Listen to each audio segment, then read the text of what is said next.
राम मंदिर सेलिब्रेशन हुआ, अधूरे मंदिर की प्राण प्रतिष्ठापना हुई, राम मंदिर में चोरी हो जाती है, कैसे? धर्म के नाम पे लोगों को डराया जाता है और लोग डरते भी हैं।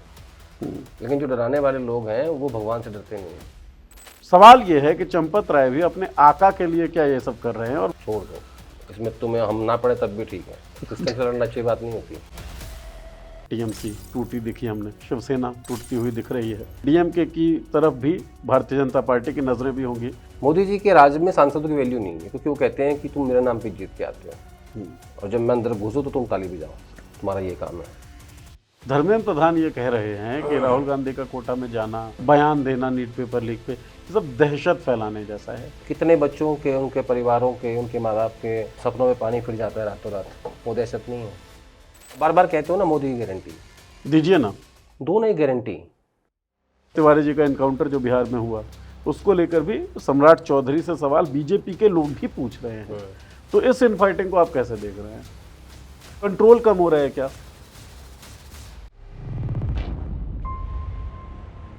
नमस्कार दोस्तों, हमारे साप्ताहिक शो देखी जाएगी में आप सबका बहुत बहुत स्वागत है। हमेशा की तरह हमारे कंसल्टिंग एडिटर आदेश रावल जी हमारे सामने बैठ चुके हैं। बहुत बहुत स्वागत आदेश जी आपका। Thank you. यात्रा करते हैं शो में। इस बार भी यात्रा होगी राम मंदिर की, यात्रा होगी, महाकाल के दर्शन भी आपको कराएंगे इस शो में। लेकिन मामला ज़मीनों से जुड़ा हुआ है, मामला मोहन यादव जी से जुड़ा हुआ है। मामला क्या है और असल में मोहन यादव के खिलाफ खड़ा कौन है, इस शो में आप सुनेंगे चर्चा, तो आपको जानकारी मिलेगी। तमिलनाडु भी घूम के आएंगे, पंजाब भी घूमेंगे, पश्चिम बंगाल की भी बातचीत की जाएगी, महाराष्ट्र उसे कैसे छोड़ सकते हैं। तो बहुत सारे राज्यों में ट्रैवल करना है, लंबी सी एक चर्चा करनी है, और ऐसी चर्चा जो आपको थोड़ी बहुत जानकारी दे सके, कोशिश हमारी यही रहती है। तो जुड़ जाइए हमारे साथ। अब तक अगर सब्सक्राइब ना किया हो तो गुजारिश आपसे कि सब्सक्राइब कर लीजिए चैनल और चर्चा के साथ जुड़ जाइए। इजाज़त सर? जी इजाज़त है तो फिर शुरू करते हैं। अच्छा, एक जगह चोरी हुई है, वहाँ तो कोई पद का मामला भी नहीं है, आस्था का मामला है। राम मंदिर, बहुत सेलिब्रेशन हुआ, अधूरे मंदिर की प्राण प्रतिष्ठापना हुई। लगभग 3-4 दशक से राम के इर्द गिर्द ही पूरी राजनीति होती है और भारतीय जनता पार्टी ख़ास तौर पे इस राजनीति का नेतृत्व करती है कि हम राम वाले लोग हैं। राम मंदिर में चोरी हो जाती है, कैसे? देखिए, मैं इसको ऐसे देखता हूँ कि अयोध्या से लेके महाकाल तक नारा था कि ना खाऊंगा ना खाने दूंगा, फिर नारा था सबका साथ सबका विकास। लेकिन इन दोनों ही घटनाओं में सबके साथ सबका विकास के बीच में व्यक्तिगत विकास की बयार बह रही है, सबको पीछे छोड़ दिया गया है। इसका मतलब ये है कि धर्म के नाम पे लोगों को डराया जाता है और लोग डरते भी हैं। लेकिन जो डराने वाले लोग हैं वो भगवान से डरते नहीं हैं। ठीक बात है ना, वो उसके घर में चोरी कर रहे हैं। तो ये मेरे समझ नहीं आता। तो ये जो धर्म के नाम पे लोगों को डराते हैं, दरअसल ये नास्तिक, उनको पता है जो है यही है दुनिया, यही है। इसलिए मैंने कहा कि सिर्फ राजनीति में नहीं, अब मेरा इस तरफ भी मैं बोल सकता हूँ कि यहाँ भी धर्म में भी संसाधनों का ही खेल खेला जा रहा है। ये जो इतने बड़े बड़े बाबा हैं, ये चलते हैं प्राइवेट प्लेन से, ये कहाँ से चलते हैं? ठीक बात है। जो धर्म के नाम से डराएंगे, चलेंगे लैंड क्रूजर में और रोल्स रॉयस में और प्राइवेट जेट में। एक बाबा और था जो कह रहा था कि 40 रुपये लीटर आपको पेट्रोल मिलेगा, जो भगवा पहन के आता था, खड़ाऊ पहन के, और आता था रोल्स रॉयस में और प्राइवेट जेट में।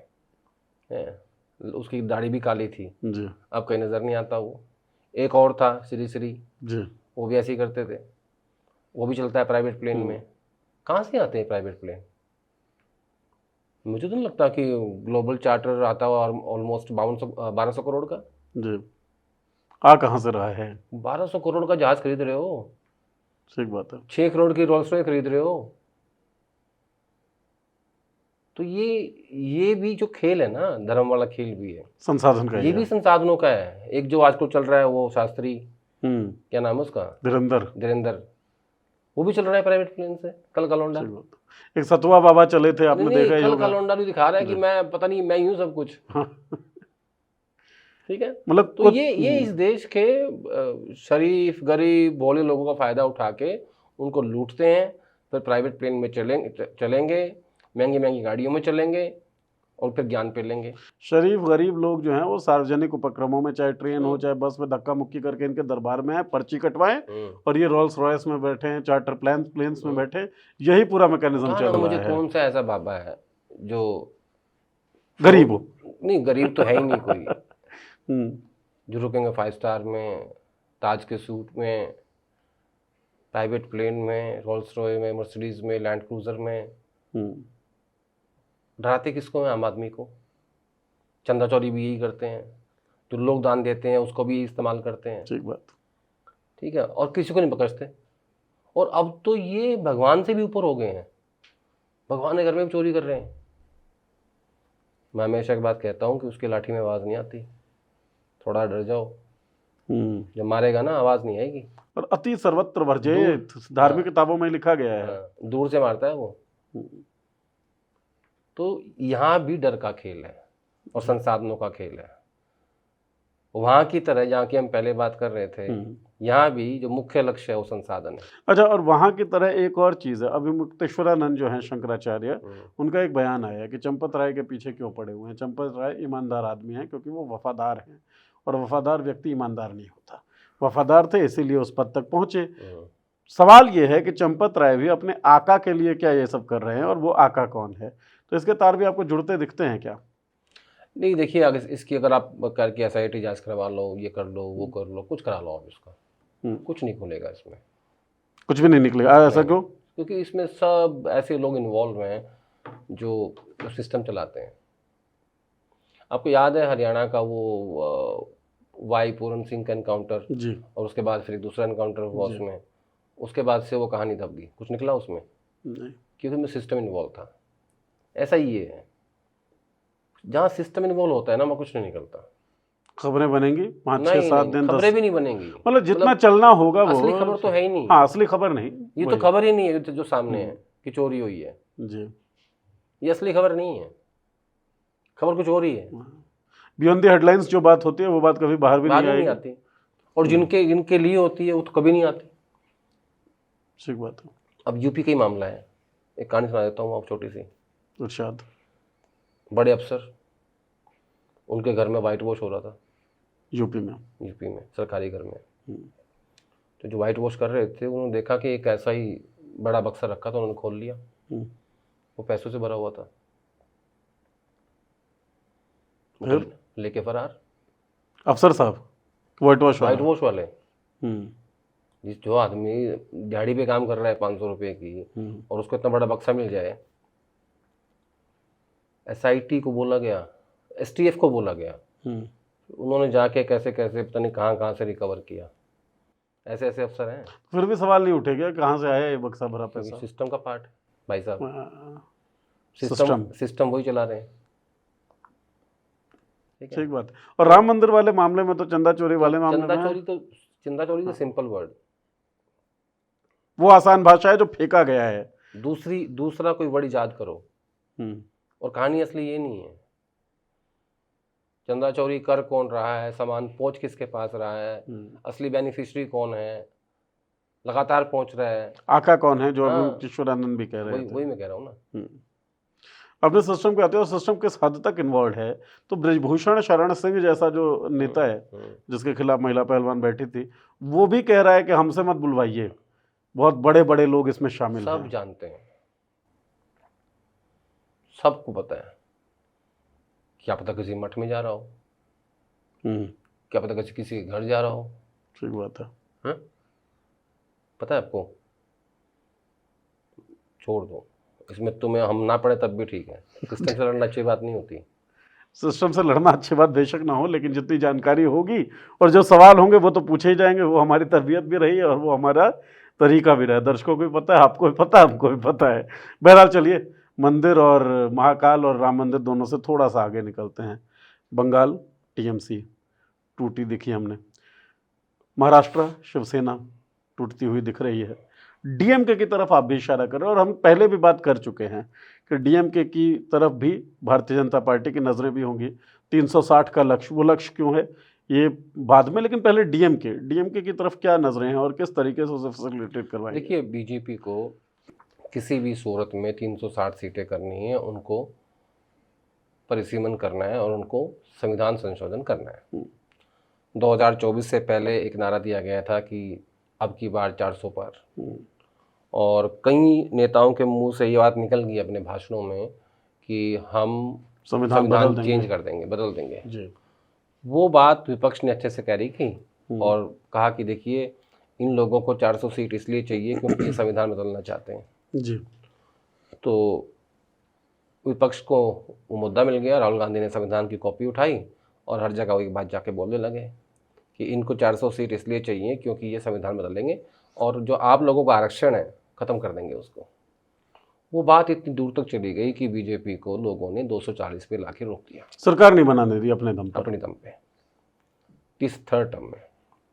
तो उससे बीजेपी के अंदर ये बात भी गई कि अब मोदी के नाम का वोट नहीं रहा है और इस पर बड़ा स्ट्रॉन्ग मंथन भी हुआ। अब फिर बीजेपी वही काम कर रही है। बंगाल चुनाव से पहले वो बिल लेके आए, वो बिल गिर गया क्योंकि 2/3 बहुमत नहीं था। अब इनके जो अपने हैं टोटल वो 293 हैं एनडीए मिला के। अब इन्होंने 20 टीएमसी तोड़ दिए हैं, टीएमसी को तोड़ दिया और एनसीपीआई की नई पार्टी बना दी है। अब एनसीपीआई के 20 सांसद हैं जिसने चुनाव नहीं लड़ा। ठीक है, अब शिवसेना तोड़ दी, 6 उनके हैं, 26 हो गए हैं। अब 22 सांसद हैं डीएमके के। डीएमके मुझे लगता है कि एनडीए को समर्थन नहीं कर पाएगा, कम से कम परिसीमन पे बिल्कुल नहीं कर पाएगा क्योंकि जिस आधार पे परिसीमन हो रहा है उस पर डीएमके एग्री नहीं हो सकता। उधर अन्नामलाई ने अपनी नई पार्टी बना दी है। मुझे लगता है वो पार्टी बीजेपी ने ही बनवाई है क्योंकि अगर डीएमके नहीं आएगा तो फिर उनके सांसद तोड़ देंगे और उसको मर्ज कर देंगे अन्नामलाई की पार्टी में और वो पार्टी एनडीए का हिस्सा हो जाएगी। मतलब एनसीपीआई की तरह हमें और पार्टीज भी देखने को मिल सकती हैं, मिलेंगी जिन्होंने चुनाव नहीं लड़ा और लेकिन सांसद हैं और उनके सांसद बन जाएंगे। ये कवि की कल्पना है, कोरी, लेकिन स्ट्रॉन्ग एनालिसिस। ठीक है, अब यहाँ से भी नंबर पूरा नहीं होता।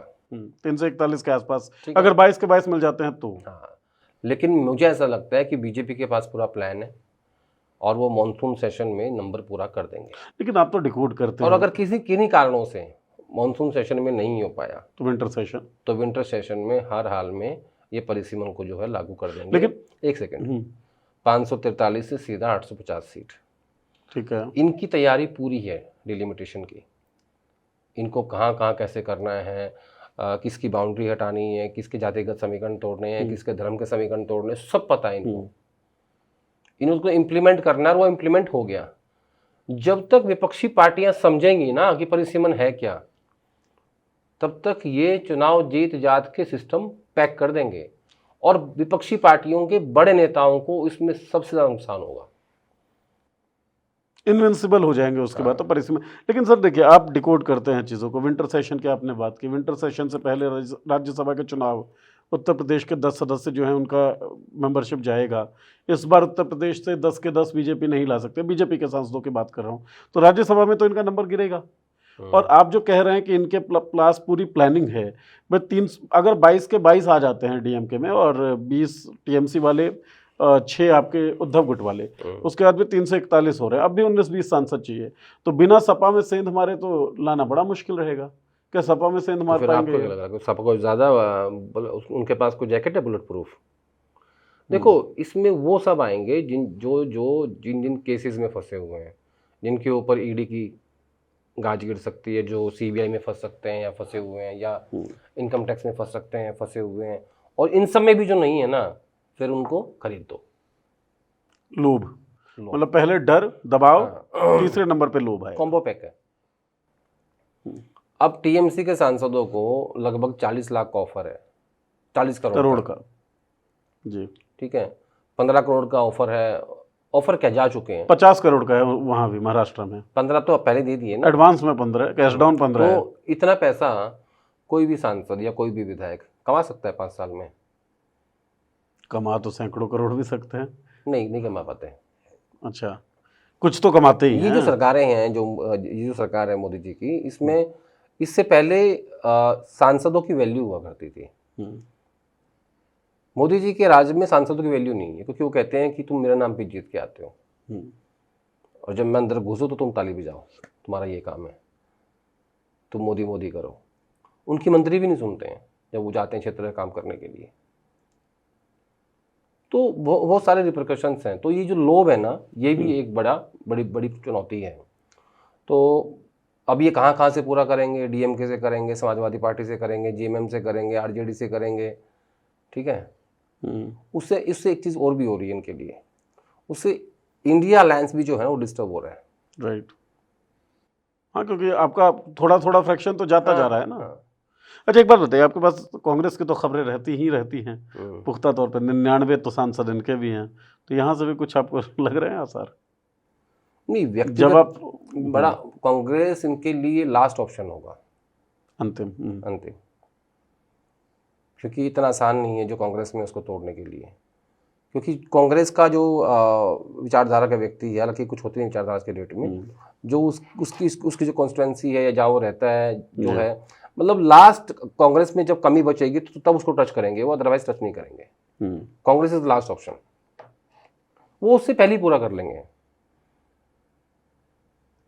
इंडिपेंडेंट हैं और बाकी तोड़ देंगे। राजद के 4 हैं, केसेस तो वहाँ पे हैं ही, जेएमएम है जी, कुछ समाजवादी पार्टी हो जाएगी, कोई बड़ी बात नहीं है। अच्छा, चलिए, हमें दुश्वार ज़रूर लग रहा हो, लेकिन आदेश जी को पूरा यकीन है कि बड़ी बात नहीं है। क्योंकि मैं देख रहा हूँ ना जिस तरीके से हो रहा है, कैसे कह दूँ कि बड़ी बात है। ठीक बात। टीएमसी साइनी घोष जैसा चेहरा जो 2 महीने पहले तक सबसे मुखर विरोधी दिखती हैं, जब वो जा सकती हैं तो आप किस पे बेट करेंगे और किस पे दांव लगाएंगे? यूसुफ पठान गुजरात से उठा कर बनाया आपने सांसद, और वो जाके वहाँ बैठ गया जी। क्यों? क्योंकि क्रिकेट, जैसा कमेंट्री, गुजरात, कॉन्ट्रैक्ट, गुजरात और मुसलमान। वैसे भाजपा के पास एक भी मुसलमान एमपी नहीं है जी, यूसुफ है। देखिए, ये दरिया दिली देखिए, ले आएंगे हम मुसलमान, तुम जितवाओ, लाएंगे हम, ये भी ठीक है। इन्होंने एक को भी टिकट नहीं दिया मुसलमान को जी, वो तो देते ही नहीं, राज्यों के चुनाव में नहीं देते, लेकिन बाय चांस इंपोर्ट हो गया। ठीक, उन्हें पता है ना कि मुसलमान सांसद कोई और लाएगा तो हम ऐसे ला सकते हैं। हाँ। तरीके हैं। चले सर, लेकिन जो भी है बहुत खतरनाक है। अब ये विषय बनेगा दोबारा से, ये विषय क्या बनेगा बता देता हूँ आपको।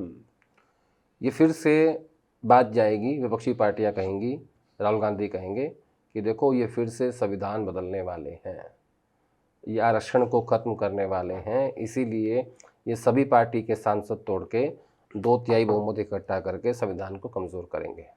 एक ही तीर 2 बार चल पाएगा? पिछली बार भी क्योंकि चला। ये तीर थोड़ी है, ये छोटा बड़ी सवाल कर दिया आपने।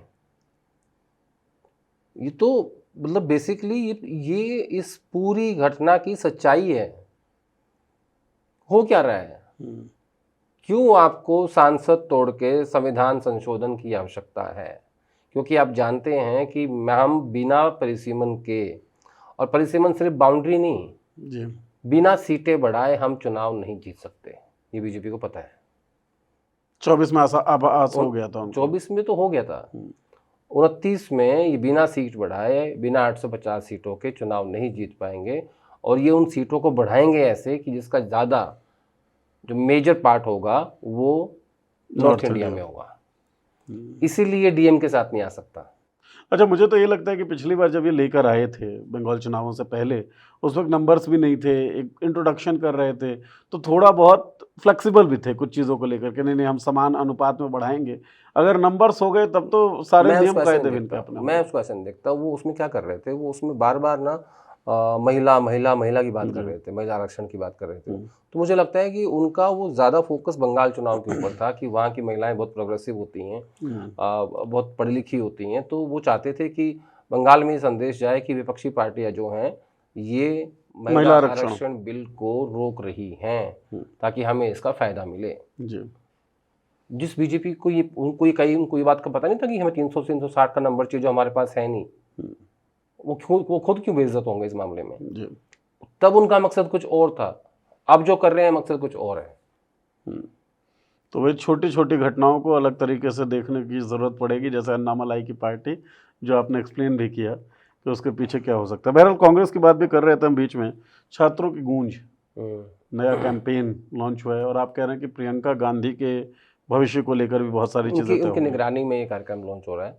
और परसों उन्होंने एक बड़ी लंबी बैठक करी है, जहाँ जहाँ जितने ये युवा लड़के हैं, सांसद हैं, एमएलए हैं, एनएसयूआई में हैं, यूथ कांग्रेस में हैं, प्रदेश संगठनों में हैं, लगभग 3-4 घंटे मंथन हुआ है इसके ऊपर कि ये जो चल रहा है अभी छात्रों का इशू, नीट का, सीबीएसई का, तो इसको एक कॉम्बो बना के एनएसयूआई भी शामिल होगी, कांग्रेस शामिल होगी, जी। और जो संगठन प्रदेश का है वो भी शामिल होगा उसमें। और वो एक ही समय पे अलग अलग 28 शहरों में देश के प्रेस कॉन्फ्रेंस करेंगे, छोटे कार्यक्रम करेंगे, ऑडिटोरियम में कार्यक्रम करेंगे, फिर सब कुछ ठीक रहा तो फिर एक बड़ी रैली भी होगी जी। जिसमें राहुल गांधी आएंगे। तो ये उनकी निगरानी में हो रहा है। और मुझे ऐसा लगता है कि शायद प्रियंका गांधी इसके ज़रिए वो बढ़ रही हैं कि वो कांग्रेस पार्टी के फ्रंटल संगठनों को हेड करें। ओके।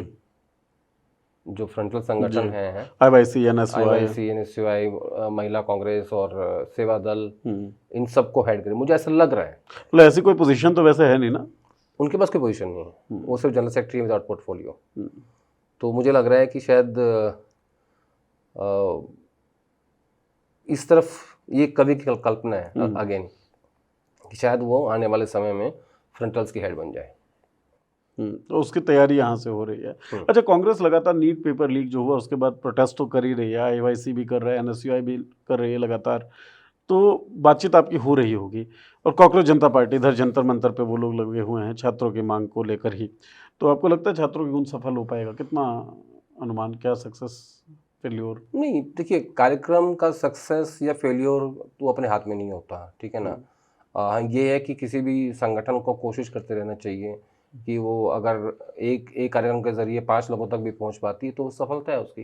घर बैठ के भी क्या ही करोगे भाई। अगर कोई राजनीतिक दल 28 शहरों में एक कार्यक्रम शुरू करना चाहता है जिसमें 3 संगठन इन्वॉल्व होंगे और वो अलग अलग स्तर पे अपना काम करेंगे, प्रेस कॉन्फ्रेंस भी करेंगे, वो छोटे प्रोटेस्ट भी करेंगे, वो बड़े प्रोटेस्ट भी करेंगे, फिर रैली भी करेंगे, तो मुझे लगता है कुछ ना कुछ फ़ायदा होता है। ऐसा नहीं है, आपकी आवाज़ अगर 4 लोग भी सुन पा रहे हैं तो वो भी फ़ायदा ही है। Something is better than nothing. और यहाँ पे तो आप लोग कर रहे हैं लगातार प्रोटेस्ट, वही। नीट पेपर लीक वगैरह पे। सबसे अच्छा काम इसमें हो रहा है एनएसयूआई का। जी।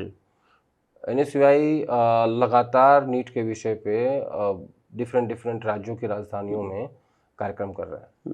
विनोद जाखड़ की काफ़ी सारी वीडियो, जो एनएसयूआई अध्यक्ष हैं भी, जो मृतक मतलब जिसने आत्महत्या की उसके यहाँ भी गए, वो घर गए, राहुल गांधी से बात बातचीत करवाई, राहुल गांधी से बात करवाई, राहुल गांधी ने कुछ मदद भी किया, फिर 11 लाख रुपए, सर 11 लाख या 21 लाख, मुझे अच्छे से 10 या 11 लाख, हाँ 11 लाख का धनराशि भी दी उनको मदद के लिए। तो वो चल रहा है। और अभी ये कार्यक्रम जो छात्रों की गूंज, इसकी शुरुआत हो रही है। फिर राहुल गांधी ने कोटा से शुरुआत की है, फिर वो पटना, इलाहाबाद और एक शहर और है, तीन कार्यक्रम ऐसे और होंगे जैसा कोटा में हुआ, जेंजी आउटरीच। आपने कोटा में चीज ध्यान दी? राहुल गांधी के कपड़े देखे? थोड़ा एनालाइज एक्सप्लेन करें क्या क्या। जब राहुल गांधी मंच पे जाते हैं तो मैं बड़े ध्यान से देख रहा था, मेरा काम है डिकोड करना जी। मैं कहा आज ये क्या पहन के आएंगे, तो वो जेंजी लुक में थे। अच्छा, वो नॉर्मली भी पैंट और टी शर्ट में रहते हैं। नहीं, वो जो उस दिन पहना हुआ था वो जेंजी लुक था। अच्छा, बड़ी अच्छी शर्ट थी, साइड कट वाली। अच्छा ट्राउजर था, और जो शूज़ पहने थे वो मैंने पहली बार ही देखे थे, शायद रेड या मैरून टाइप शूज़ थे। अच्छा, तो वो जेंजी लुक थी।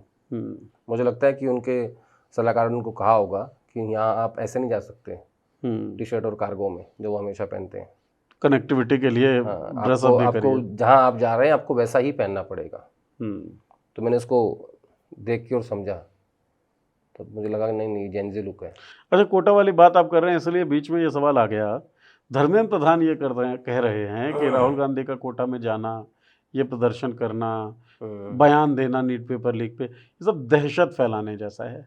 युवाओं के बीच वो दहशत फैला रहे हैं। देखिए, कितने बच्चे आत्महत्या कर रहे हैं, वो दहशत नहीं है? कितने हजारों करोड़ रुपए खर्च हो रहे हैं इन बच्चों की पढ़ाई पे, जो कि आपके शिक्षा बजट से भी ज़्यादा है 3 गुना, वो दहशत नहीं है? और कितने बच्चों के, उनके परिवारों के, उनके माँ बाप के सपनों में पानी फिर जाता है रातों रात। वो दहशत नहीं है। हालांकि धर्मेंद्र प्रधान की बात का बेहतर जवाब राहुल गांधी ही दे सकते हैं जी। लेकिन मैं जो देख रहा हूँ, ये एक विफलता नहीं है कि एक लड़का है 17 साल का, वो आके बताता है आपको कि सीबीएसई के सिस्टम में कहाँ खामियां हैं। ठीक बात है। ये आपकी खामी नहीं है। बार बार पेपर लीक हो रहा है, ये आपकी खामी नहीं है। और आपको क्यों आवश्यकता पड़ रही है इस बात की कि 17 साल का बच्चा आके आपको पहले वो लिख के बताता है, फिर आप उसको बुलाते हो और फिर आप एक्सेप्ट करते हो कि हाँ तुम ठीक कह रहे थे। ठीक बात है। आपका पूरा सिस्टम क्या कर रहा था? इस देश का एजुकेशन सिस्टम, कैसे लोग बैठे हुए हैं भाई? अनपढ़ लोगों से भर रखा है क्या? ये काबिल लोग नहीं बचे इस देश में कि स्टूडेंट्स आके बता रहे हैं आपको कि सीबीएसई में यहाँ खामियां हैं पेपर चेक में। और बार बार पेपर लीक क्यों हो रहा है जी। क्यों आप इस देश के युवाओं को, बच्चों को, स्टूडेंट्स को भरोसा नहीं दे सकते कि ये हमारी गारंटी? आप बार बार कहते हो ना मोदी की गारंटी, दीजिए ना, दो नहीं गारंटी। आप तो बहुत बात करते हो छात्रों से। छात्रों से चर्चा क्या होता है? वो परीक्षा पे चर्चा। परीक्षा पे चर्चा। पेपर लीक पे चर्चा नहीं होती ना। पर एक कर दो ना,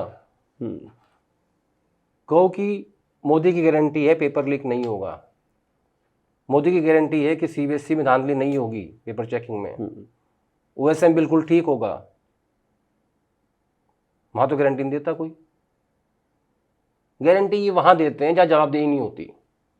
ठीक बात है। जहां सवाल ये सवाल ऐसे पूछेंगे अपने भाषणों में, इनके जवाब हाँ में होते हैं। ठीक बात है। कहेंगे कि बताओ सड़क बननी चाहिए क्या? जनता कहेगी हाँ जी बननी चाहिए। अरे कौन कहेगा कि नहीं बननी चाहिए? बोले बिजली आनी चाहिए क्या? बोला आनी चाहिए। क्यों? क्योंकि उसका जवाब हाँ में ही है। खातों में पैसे आने चाहिए कि नहीं आने चाहिए? ये गुंडे जेल जाने चाहिए क्या? बोला हाँ जाने चाहिए जी। अरे कौन कहेगा नहीं जाने चाहिए?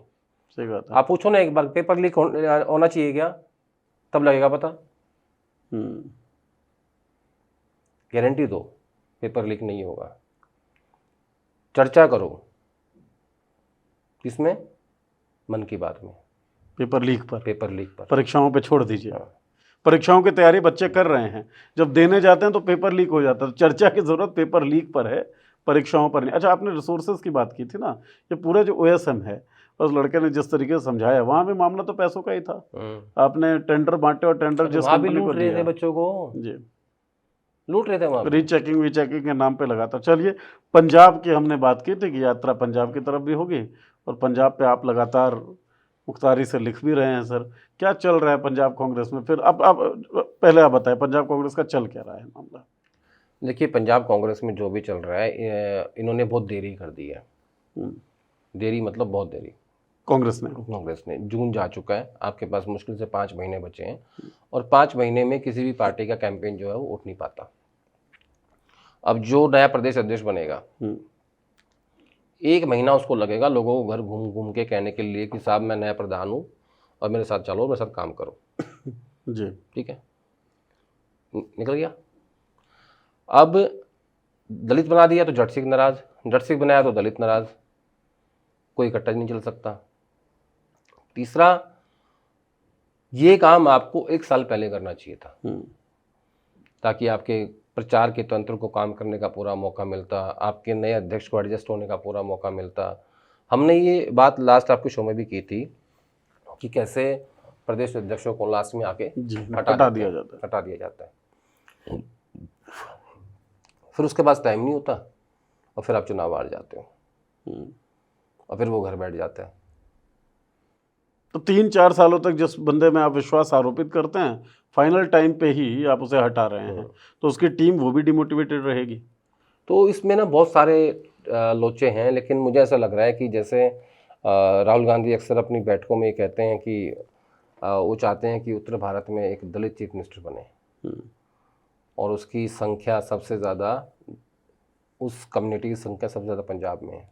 तो कहीं ऐसा ना हो कि वापस चन्नी साहब की बात बन जाए।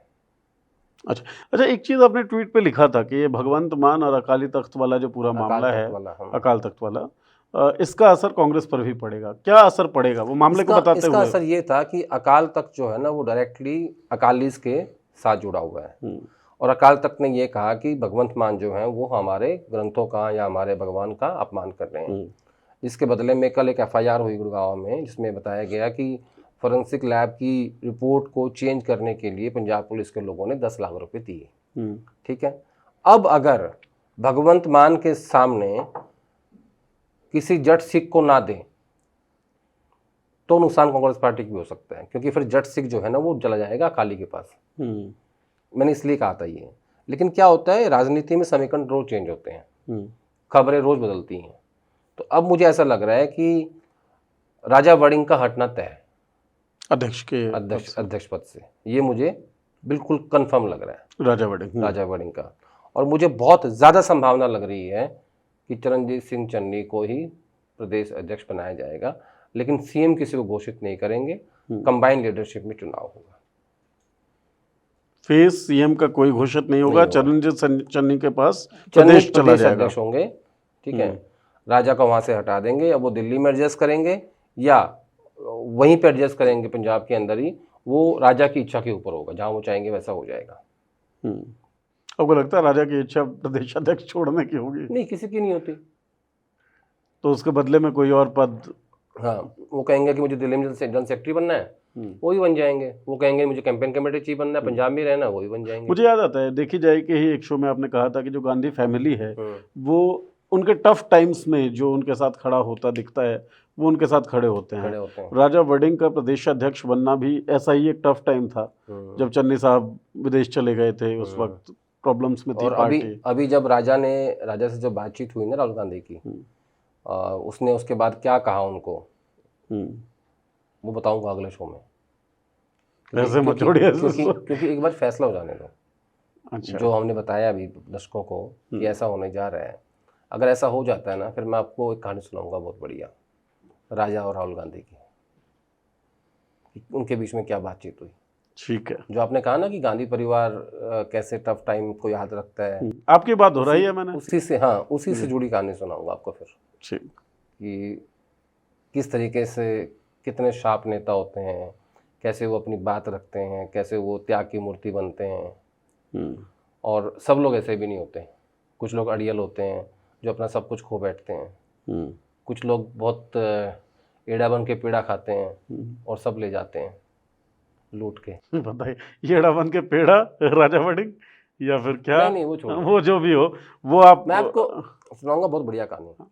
लेकिन याद आपको रखनी है। एक हफ्ते के बाद मैं ये पक्का तय करूंगा। अभी लिख लेता हूँ मैं कि राजा वड़िंग लिख लो, क्योंकि जैसे ये फैसला हो जाएगा पंजाब वाला, मुझे लगता है आज हो जाए, कल हो जाए, मैक्सिमम से ज़्यादा नहीं होगा, तो उसके बाद इस कहानी की रेलिवेंस है, प्रसंग तब बढ़ जाएगी, बन जाएगी। ठीक है, एक चीज़ और बताइए, अभी जो स्थिति कांग्रेस की है पंजाब के अंदर, और लगातार हम इस बारे में चर्चा कर ही रहे हैं, एक ना एक सेगमेंट में देखी जाएगी, इस वक्त बेनिफिशियरी कौन कौन दिख रहा है? मतलब नंबर 1, नंबर 2, नंबर 3 पे कौन सी पार्टियां दिख रही हैं पंजाब में?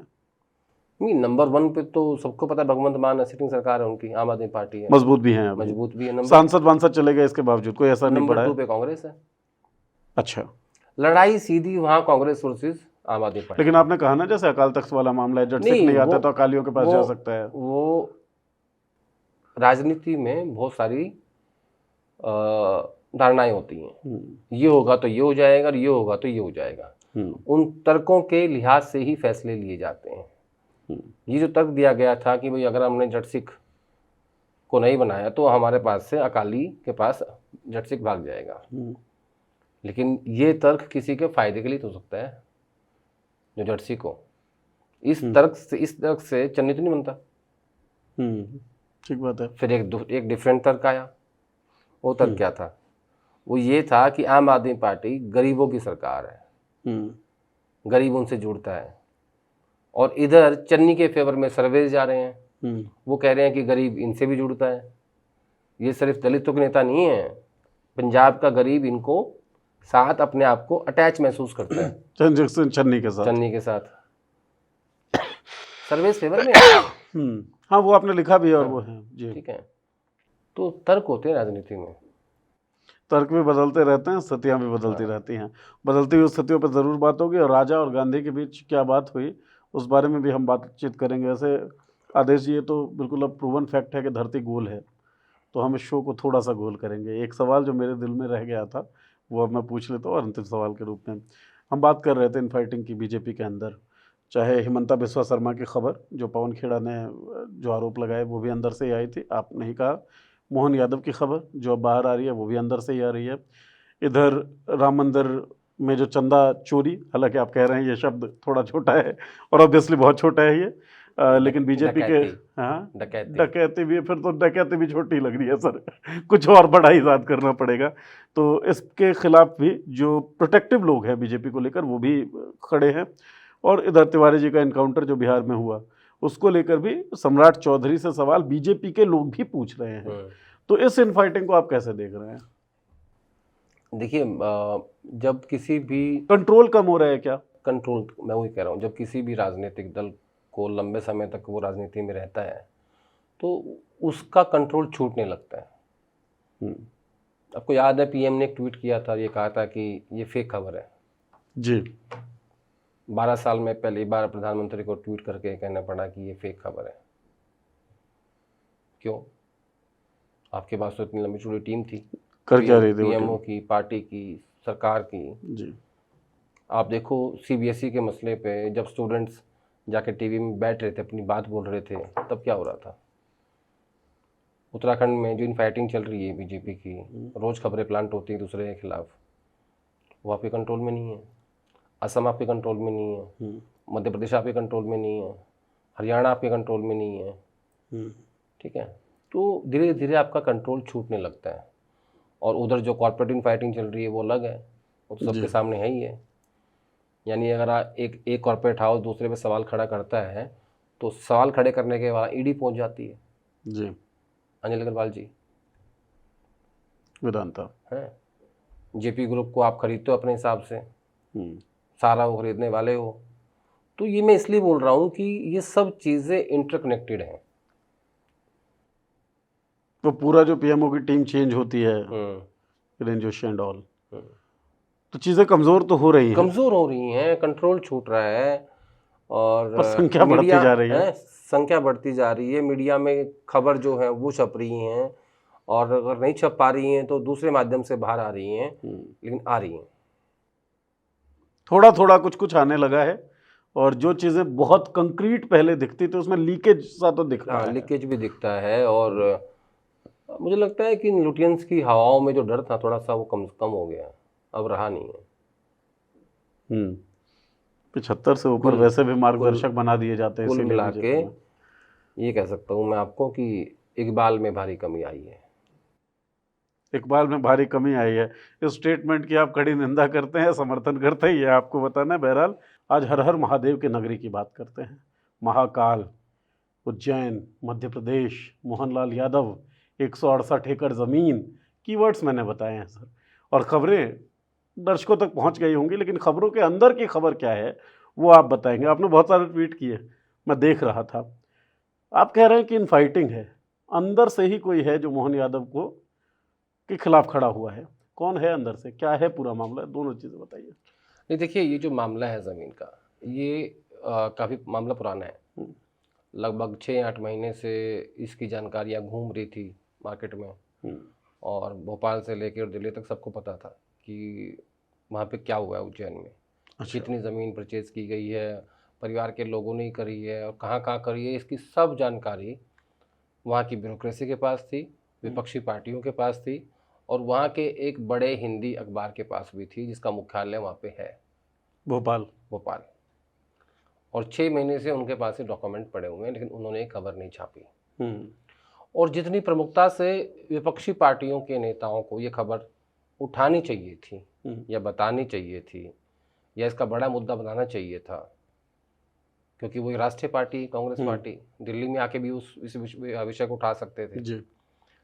उस तरीके से उन्होंने भी नहीं किया।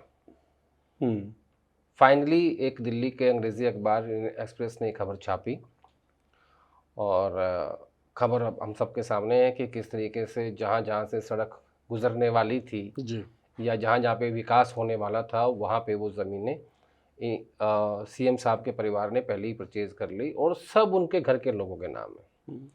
कुछ भी बेनामी नहीं है इसमें। सबसे अच्छा पार्ट ये है कि कुछ भी बेनामी नहीं है, जो अक्सर राजनेता करते हैं कि किसी और की कंपनी के नाम या किसी और व्यक्ति स्यूडो के नाम रहता है एक।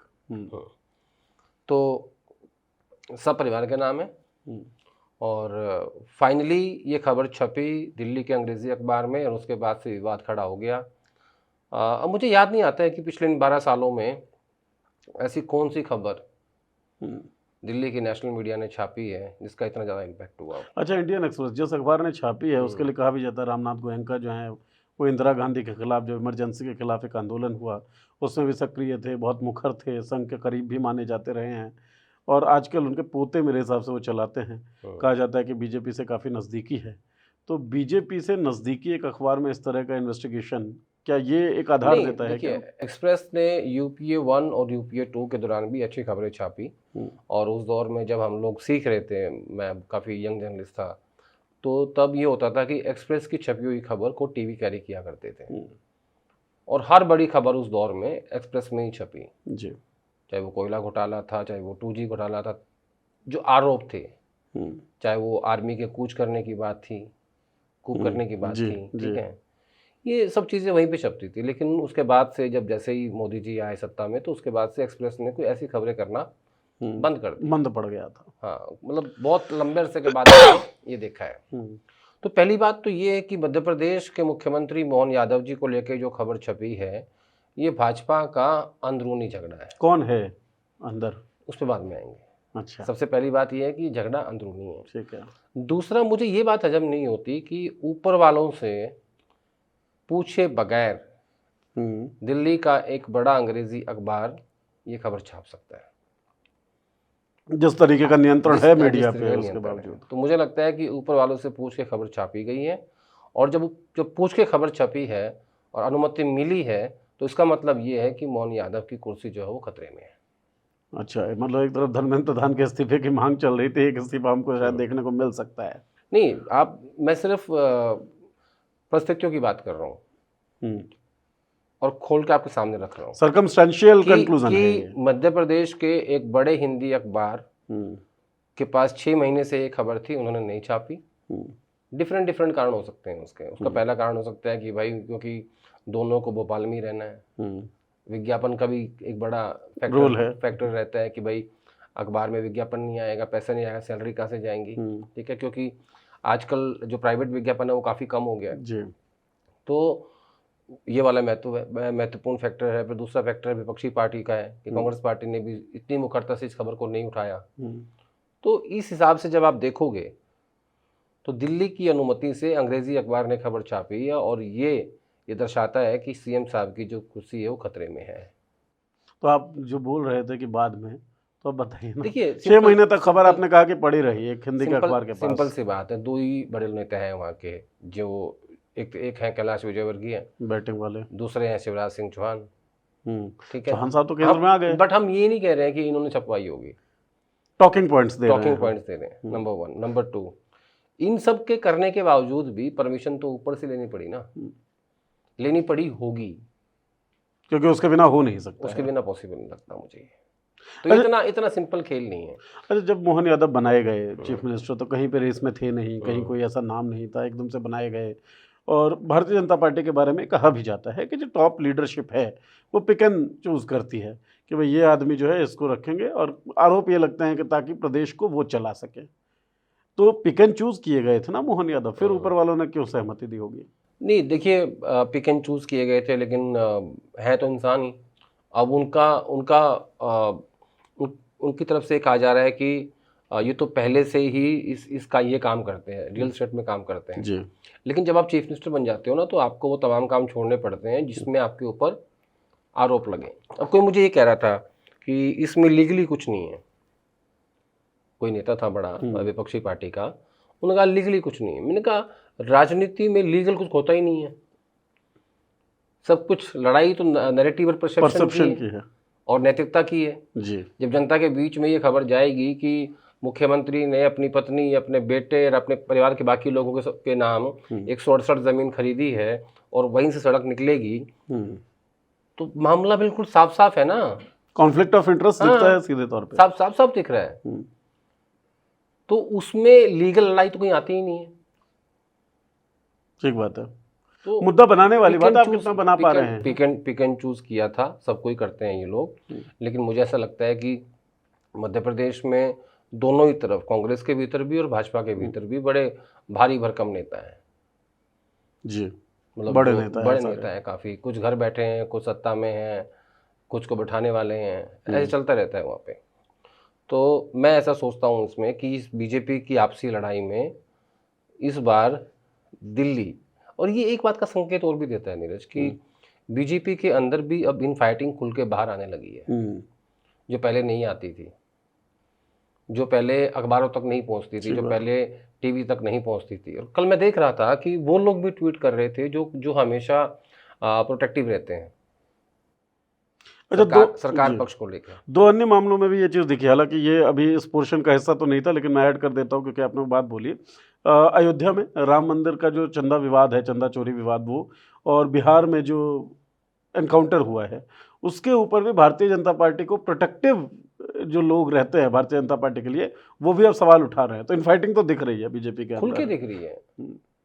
मैंने एक चीज़ और लिखी थी उसमें, हालांकि वो सटायर था। मैंने कहा कि यार कम से कम तारीफ करनी चाहिए मुख्यमंत्री की कि उन्होंने बेनामी संपत्ति की तरह इसको नहीं बनाया। कहा कि नहीं, जो है हमारे परिवार का है और हमारे नाम ही रहेगा। क्योंकि मुझे लगता है कि उन्होंने सीखा होगा, पिछले कुछ सालों में कई नेताओं का निधन हो गया और जितनी बेनामी संपत्ति थी जिनके पास थी वो उन्हीं के पास रह गई, वो धनाढ्य रहे। एक उदाहरण कांग्रेस पार्टी का है और एक उदाहरण है क्षेत्रीय पार्टी का। नाम दोनों का नहीं लूंगा, दुनिया में है नहीं। तो कांग्रेस पार्टी के नेता थे बड़े, उनके निधन के बाद जो सामान जहाँ रखा हुआ था, जो पैसे या जो प्रॉपर्टी, उन्हीं के पास रह गया वो। और बाद में फिर कह दिया गया नहीं तो हमारा है। आज उनके बच्चे घूम रहे हैं सड़क पे। और दूसरा एक और है जो क्षेत्रीय पार्टी के मुखिया थे, उनके निधन के बाद आनंद निकेतन की एक बड़ी कोठी में पार्टी हुई थी। अच्छा। क्योंकि वो कोठी उन्हीं की थी, नेताजी की, लेकिन उनके नाम पे नहीं जो उसमें रहते थे, जो भी भाई साहब थे, उन्होंने पूरी रात सेलिब्रेट किया क्योंकि कोठी उनकी होगी। बताइए, मतलब इतने करीबी की कोठी नाम करवा दी। इस मामले में तो तारीफ करनी चाहिए ना मोहन यादव जी की। लेकिन वो ये बात जानते हैं कि क्योंकि भाजपा के अंदर इस्तीफे नहीं होते हैं, कल्चर ही नहीं है जी, कमजोर थोड़ी है, नैतिकता की तेरहवीं हो चुकी है जी। तो फिर क्या जरूरत है, संपत्ति अपने नाम ही लो, ज्यादा क्या होगा, हटा देंगे ना, केंद्रीय मंत्री बन जाओगे। ठीक बात, सीएम तो हुई ना, पूर्व सीएम। ठीक बात है। तो इस बात में मैं उनकी तारीफ करता हूँ कि उन्होंने जो संपत्ति खरीदी अपने और अपने परिवार के नाम ली जी, वो बेनामी भी बिलीव नहीं करता। अच्छा चलिए, लीगल छोड़िए, परसेप्शन के हिसाब से भी तारीफ तो आप कर रहे हैं, पर ये सटायर तो आपने खुद भी कह ही दिया था। तो ये फंसने का एक कारण भी बन सकता है क्या, क्योंकि सीधे तौर पे एविडेंट हो रहा है ना भाई आपके परिवार के नाम पर। एज ए चीफ मिनिस्टर इसमें बहुत सारे सवाल हैं। जब आप एज ए चीफ मिनिस्टर ऐसी चीज़ें करते हैं तो आपके ऊपर सवाल उठते हैं, क्योंकि आप मुख्यमंत्री रहते हैं, आप प्रदेश के मुखिया के रूप में ऐसे काम नहीं कर सकते, क्योंकि आपको उन सारी तमाम पॉलिसीज़ और प्लानिंग का पता है कि कहाँ कहाँ से सड़क गुजरेगी, कहाँ कहाँ विकास होगा, और उससे पहले ही आप वहाँ ज़मीन परचेज़ करते हो और वो कंपनीज़ भी आपकी हैं और लोग भी आपके हैं, परिवार भी आपका है। तो आपके ऊपर सीधे सवाल खड़े होते हैं कि आपके अंदर डर भय नाम की चीज़ ही नहीं है।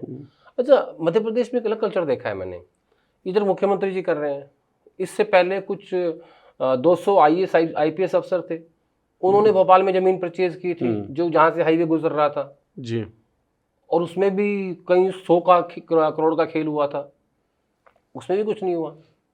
ठीक बात है। इधर विपक्ष चुप रहता है। अच्छा, एक बार जो हमारी इस शो की रिकॉर्डिंग से पहले भी बात हो रही थी, बचकानी से बात लग सकती है, लेकिन दर्शकों के नज़रिए से भी वो थोड़ी सी क्लैरिटी और मिले। भाई मुख्यमंत्री हैं कोई या ब्यूरोक्रेट्स हैं, जैसा आपने बताया, इनके पास जानकारियाँ तो होती हैं कहाँ से कौन सी विकास परियोजना जा रही है। अब जानकारी मेरे पास है तो मेरे परिवार को तो फायदा पहुँचे, स्वाभाविक है ना सर। क्या स्वाभाविक है? अरे भाई देखिए, आप मान लीजिए मुख्यमंत्री बन गए, इसको थोड़ा सा विस्तार से बताया था। हाँ, हर राज्यों में मुख्यमंत्री हो, मंत्री हो या ब्यूरोक्रेट्स हो, वो ज़मीनों का ही खेल खेलते हैं। उनको पता होता है कि यहाँ से ये सड़क गुजरने वाली है, उससे पहले वो उसके आसपास की ज़मीन परचेज कर लेते हैं।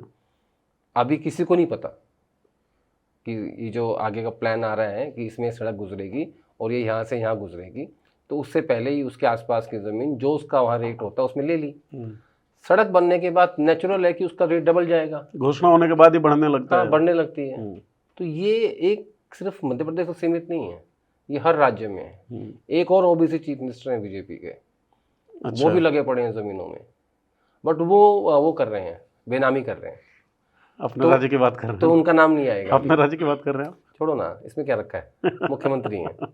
तो एक और है, तो सारे ही करते हैं, बट जो पकड़ा जाए वो गुनहगार है। पर बेनामी करते हैं, नाम रख के करेंगे तो पकड़ने की चांसेस जो पहले बढ़ व्यक्ति जाएंगे। मिला है मुझे जिसको मैंने देखा है कि वो परिवार के नाम ही कर रहे हैं। चलिए, मोहनलाल जी कहीं तो ईमानदार हैं। ईमानदार है मोहनलाल जी। अच्छा, एक और नैरेटिव, मैं उनकी सराहना करना चाहता हूँ। अब देखिए निंदा कौन कौन करता है। एक और नैरेटिव में पढ़ रहा था सोशल मीडिया पे इसी विषय को लेकर, और दमदार भी लगा कि जैसा हमने पहले भी कहा, और भारतीय जनता पार्टी की जो शैली है, आलाकमान पिक एंड चूज करता है मुख्यमंत्रियों को, कई राज्यों में हम देखते हैं। तो पीएमओ से राज्य चलते हैं, जो आरोप लगते हैं इनके ऊपर। तो जब मुख्यमंत्री का काम पीएमओ से चल रहा है तो मुख्यमंत्री तो व्यक्तिगत चीज़ें जुटाएगा ही ना। इस आरोप में कितना दम लगता है आपको? नहीं, देखिए, दिल्ली से जब आप पिक करते हैं किसी मुख्यमंत्री को, फिर ये दिल्ली से कुछ अधिकारी और कुछ व्यक्तिगत लोगों की टीम भेजते हैं जी। अधिकारी वो जो प्रदेश चलाने में मदद करते हैं, और व्यक्तिगत लोग वो हैं जो संसाधन जुटाते हैं, और वो जुटा के दिल्ली भेजते हैं। मैं आज ही मेरी हरियाणा में किसी से बात हो रही थी, उन्होंने कहा कि अभी भी जो लोग संसाधन इकट्ठा कर रहे हैं वो खट्टर साहब के लोग हैं। अच्छा। पुराने वाले चल रहे हैं, सैनी साहब के अभी आए नहीं है। तो मैं कहा ऐसा क्यों? तो बोला इसका मतलब ये है कि हरियाणा अभी भी खट्टर के ही हाथ में है, कंट्रोल वही है, कंट्रोल में ही है। तो मैं कहा आप उसको रिप्लेस करो। अब जैसे पहले नरवर था, नीरज दफ्तौर था, अब अजय गौड़ है, ठीक है, ये सब खट्टर के लोग थे। अब सैनी साहब और दिल्ली के बीच संघर्ष चल रहा है कि वो कैसे उनके व्यक्ति को वहाँ बिठाएं जो सैनी और दिल्ली के बीच में कोऑर्डिनेट करें। एक बात तो समझ लो, सारा सिंपल, राजनीति का सारा खेल संसाधनों का है, रिसोर्सेज, बगैर उसके कुछ नहीं चल सकता। तो आप कितने मजबूत हो पाते हैं, कितने मजबूत हैं, इससे तय होगा कितना मजबूत होंगे, और मजबूत होने के बाद आप कितना मजबूत होंगे, इससे तय होगा कि आपको कौन कौन सा पद मिलेगा, किस पद को कितने देर तक आप रिटेन कर पाएंगे। चर्चा बहुत सारे विषयों पे हमने की। आपको चर्चा कैसी लगी ये आपको बताना है, आप जो बताएंगे वो हम सुनेंगे, समझेंगे, पढ़ेंगे। कोई सवाल, कोई सुझाव, कोई सलाह हो तो भी लिख दीजिए। किसी विषय पे चर्चा चाहते हो तो वो भी आप ज़रूर लिख दीजिए। मुझे पता है कई स्टेट्स के बारे में आप लोगों ने बात की है, जैसे झारखंड की बात आप सुनना चाहते हैं, तो आदेश जी से आज मैं पूरा वो सलाह मशवरा करके कि किस दिन किस राज्य को हम उठाएं मेजरली, और आपके सामने लाते रहेंगे। पर आप अपने सवाल, अपनी राय जो है वो ज़रूर रखते रहिए। बहुत बहुत शुक्रिया चर्चा सुनने के लिए। आदेश जी आपका बहुत बहुत शुक्रिया चर्चा करने के लिए। Thank you.